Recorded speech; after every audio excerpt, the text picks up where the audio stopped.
Kaugnay ito sa malaking bilang ng mga OFW at mga kapamilya nito na nabiktima ng illegal recruiter na papunta sana sa Italy.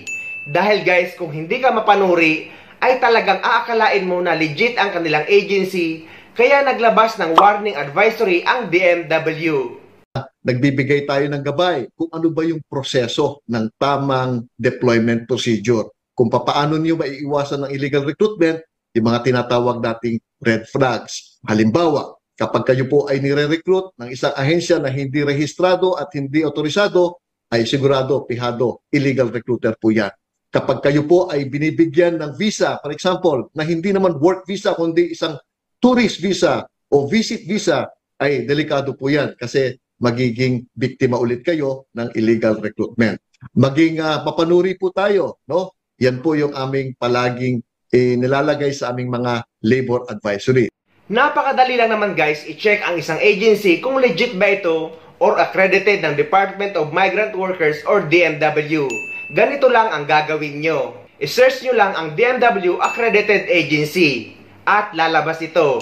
Then, i-click nyo yung License Recruitment Agency sa DMW website at lalabas ito. I-scroll down nyo at makikita nyo dyan ang Enter Agency Name. So, ilalagay ko ang example ang CDK Manpower Services na kilala dito sa Dubai. So, ayan guys, lumabas nga na legit ang CDK Manpower Agency at nandyan ang contact number nila at ang email address at pati yung address ng opisina nila. So, dyan lang kayo makikipag-communication just in case man gusto nyo mag-apply sa ibang bansa, lalong-lalo na dito sa Dubai. At para maiwasan yung maloko, ito ang sinabi ng taga-DMW. Nako, napakarami po tayong job opportunities abroad pag pinag-uusapan po yung overseas opportunities, no? Kaya ang amin pong palaging advice sa mga kababayan po natin na nagnanais magtrabaho abroad, pumunta po kayo doon sa DMW website, yung dmw.gov.ph, no? At makikita po ninyo yung mga countries of destination at napakarami pong job orders na available para nang sa ganon maiwasan po ninyo na maging biktima kayo ng illegal recruitment, no? Sa Middle East, meron po tayong mga construction workers na nangangailangan din, no?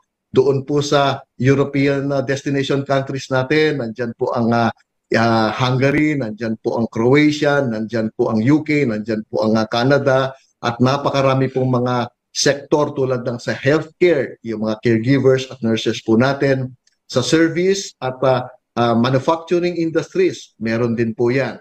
Dito pa sa Asia, meron po kami nung sa Korea na kung saan factories naman ang hinahanap tulad din po ng sa Taiwan, no?